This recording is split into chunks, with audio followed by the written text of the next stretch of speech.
What is going on, everybody? It is me again. It's HorrorFan34, and welcome to another video, and welcome to another review for the 31 Days of Horror Challenge in October. We are now on day 8 of the 31 Days of Horror Challenge, and I figured I'd now talk about a film that I find a little bit underrated, actually. It's one of my personal favorite horror films, also from the 90s. Really good horror comedy. And I figured I'd talk about this one too in the challenge. And if you can tell by the title of the video, that review is going to be on Tales from the Crypt, Demon Night. Ready for your dead time story? And of course, the original theatrical poster with the Crypt Keeper right there. Got Billy Zane right here as the collector. Right there on the new artwork, there's Billy Zane. But Tales from the Crypt, Demon Night, released in 1995. Directed by Ernest Dickerson. This is the same guy that directed Bulletproof with Damon Wayans and Adam Sandler, which I find very underrated. And he also directed Surviving the Game. That's another underrated movie with Ice-T, Rutger Hauer, and Gary Busey. And he did this film as well, Demon Night. I know he did a couple of other films as well. I think he might have did Bones with Snoop Dogg. I could be wrong about that. I could be wrong about that. But I'd probably say this is my favorite film of his, Ernest Dickerson. This is my favorite film that he's done. Now, Tales from the Crypt, Demon Night, of course, you know, Tales from the Crypt, it says it in the title. I mean, the basic idea with the story, and I know this was, I think this might have been the second or so story, or the second movie that dealt with Tales from the Crypt. I don't know which one was first or second. I know it was this and Bordello of Blood, and then another one called Ritual. But I know Bordello of Blood. Quick thoughts on Bordello of Blood. I like Dennis Miller. The other cast members are okay. You know, Angie Everhart, Chris Sarandon, things like that. I mean, Corey Feldman. I know there was a lot of problems behind that. I heard, like, you know, behind the scenes, Dennis Miller was a dick. I know Corey Feldman came out and said something about that. About Dennis Miller was an asshole on set.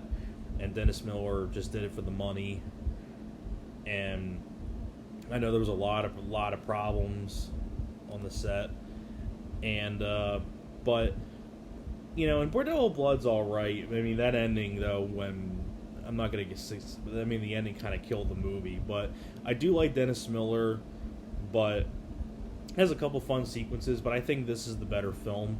Now, Demon Night, basically, you have this drifter played by William Sadler, who he's like a protector of these like 7 ancient keys, and he's trying to protect this key from this guy known as the Collector, which is this guy played by Billy Zane.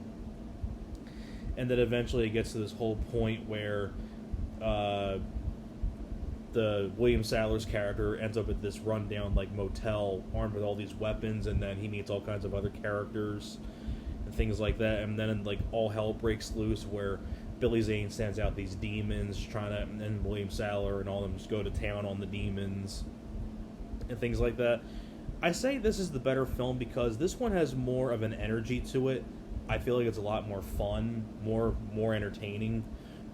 I really like William Sadler as the lead, really likable lead as the drifter guy.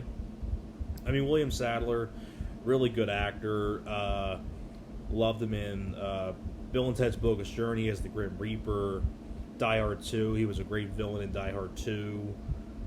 And he was also in a really underrated film called Trespass with him and Bill Paxton.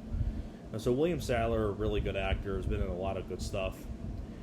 And I'll tell you, and some of the other characters that he meets, like William Sadler's character, you can see right there, you have Jada Pinkett, before she married Will Smith.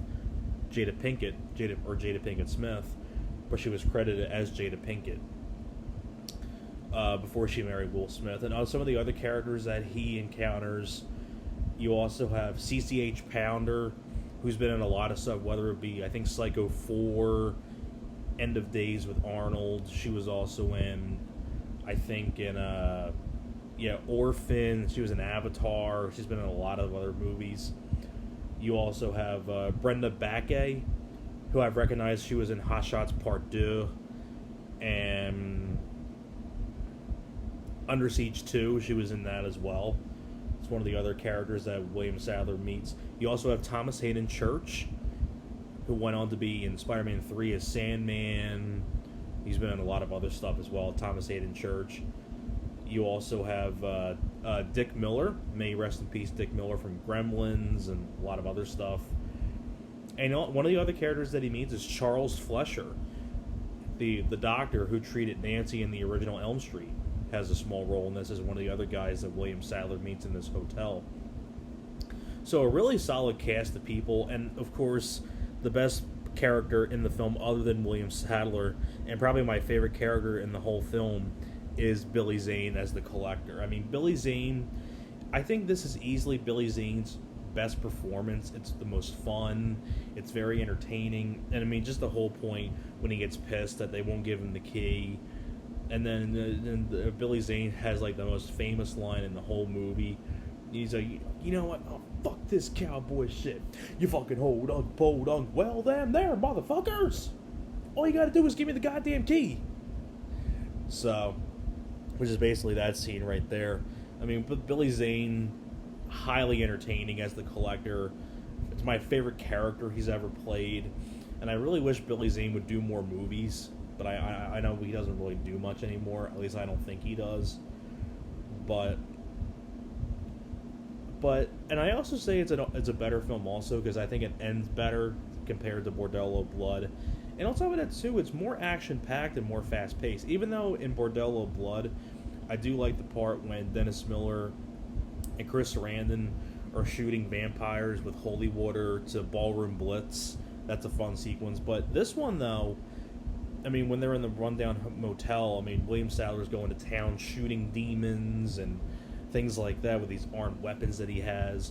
And it's got some really good gore effects as well, a lot of practical effects, like especially the part when Billy Zane punches the sheriff right through the head, and his fist goes through the sheriff's head. That's a really good effect, really good gore effect, and things like that. And also, you know, I think it's really very well directed by Ernest Dickerson.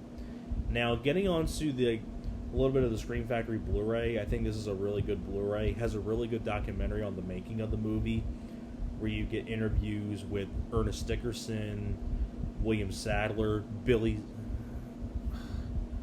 Oh my god. Jeez Louise, this camera freezes on me. Sometimes it pisses me off. But, where was I at again?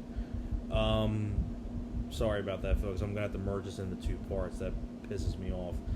But, I was saying that the making of documentary, you get interviews with Billy Zane, William Sadler, Brenda Bakke, Charles Fleischer, the editor, the special effects guy, and more.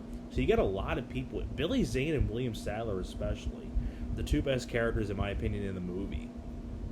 But Demon Knight is really one of... I think it's my personal favorite Tales from the Crypt movie. It's fast-paced. It's very entertaining. Very good gore effects. Really pretty good soundtrack as well. And, of course, Billy Zane just steals the show. So that is pretty much it for my review for Tales from the Crypt Demon Knight.